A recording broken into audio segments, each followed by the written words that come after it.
আসসালামু আলাইকুম রহমতুল্লাহি বারাকাতুহু। আজ 22শে এপ্রিল 2025 ইংরেজি। এখন বাজে দুপুর 3টা বেজে 14 মিনিট। তো যাই হোক, আমি এখন এই মুহূর্তে পার্কে বসে আছি। গত আজকে সহ 3-4 দিন হয়ে গেল, মানে বেকার অবস্থায় দিন কাটাচ্ছি। তো আসলে জানি না আমার কপালে কী লেখা আছে, কী হবে। কারণ এতদিন ধরে সব কিছু ঠিক চলছিল, হঠাৎ করে সব কিছু উল্টাপাল্টা হয়ে গেল। আমার যেখানে নর্মালি আমি ক্যান্সেল হয়ে চলে যাওয়ার কথা, সেখানে সামান্য একটা ঝামেলার জন্য আজকে অনেক বড় একটা মাসুল দিতে হচ্ছে আমাকে। তো আমি তো আসলে ডিউটিতে যাচ্ছি না, ডিউটি থেকে আমাকে বের করে দেওয়া হয়েছে।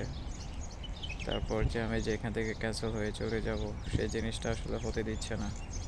উনি চাচ্ছে যে কি উনি আমাকে আরও কিছুদিন এখানে করার জন্য, রাখার জন্য, কোনো কিছু না দিয়ে, কোনো কিছু না বলে। এবার আসলে জানি না আমার কপালে কী লেখা আছে, কী হবে কী না হবে। প্রচুর পরিমাণে কষ্টের মধ্যে আছি। আমি তো ডিসিশন নিয়ে ফেলেছি, নিয়ে ফেলেছি। এখন আমাকে এখান থেকে চলে যেতে হবে, কিন্তু আমার যে মালিক, যে লোক, সে প্রচুর পরিমাণে ধাড়িবাজ মানুষ, প্রচুর পরিমাণে আসলে বদমাস, শয়তান, অনেক বড় কুলাঙ্গার লোক সে।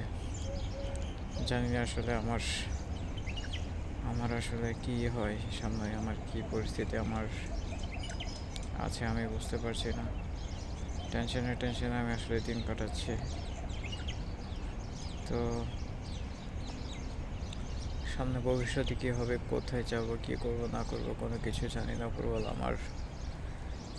উপরওয়ালা আমার কী লিখে রেখেছে আমার কপালে, আমার কী হবে কী না হবে, কেমন করব কেমন না করব। প্রচুর পরিমাণে আসলে ঝামেলার মধ্যে আছে, প্রচুর পরিমাণে আসলে টেনশনের মধ্যে আছে।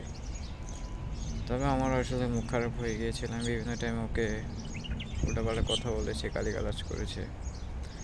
আমি সেটা আসলে স্বীকার করছি, আমি সেটা আসলে বলছি হ্যাঁ আমি করেছি। কারণ ও আমার সাথে প্রচুর পরিমাণে ও আমার সাথে ঝগড়া করেছে, ঝামেলা করেছে, গালিগালাজ করেছে। আমি আর সহ্য করতে না পেরে আমিও দিয়েছি। কারণ আমিও তো মানুষ ভাই। ওর যেরকম ভালো লাগা খারাপ লাগা একটা আছে, আমারও তো ওইটা আছে না।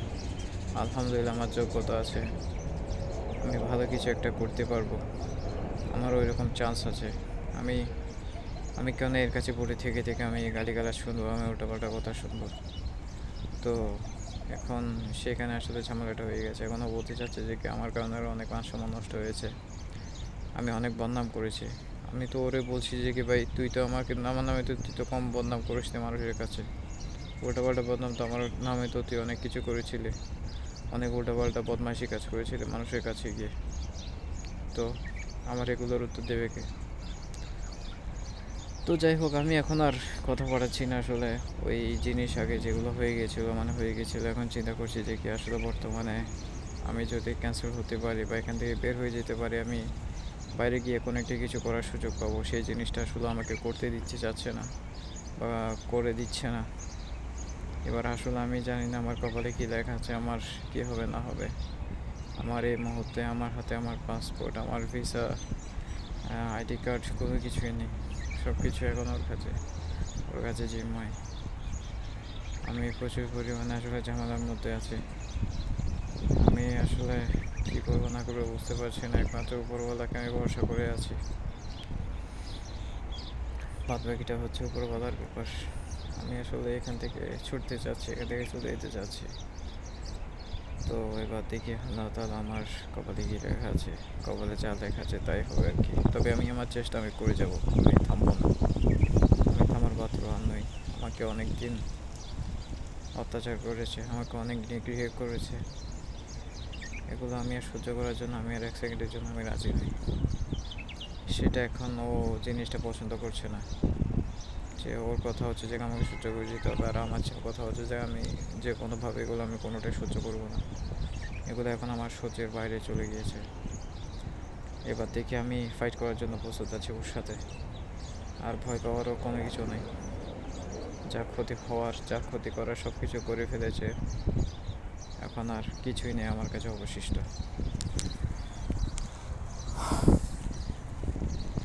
যাই হোক, এছাড়া আহ, আজকের আসলে কি বলবো, আর তেমন একটা কিছু আসলে বলার নেই। আজকের দিনটা প্রচুর পরিমাণে সানি, প্রচুর পরিমাণে রোদ পড়ছে। এখানে আসলে পার্কে এসেছিলাম আমার ফেভারিট যেগুলো সিট আছে ওগুলোতে বসার জন্য, কিন্তু একটাতেও ছায়া নেই, সবগুলোতে আসলে প্রচুর পরিমাণে গরম।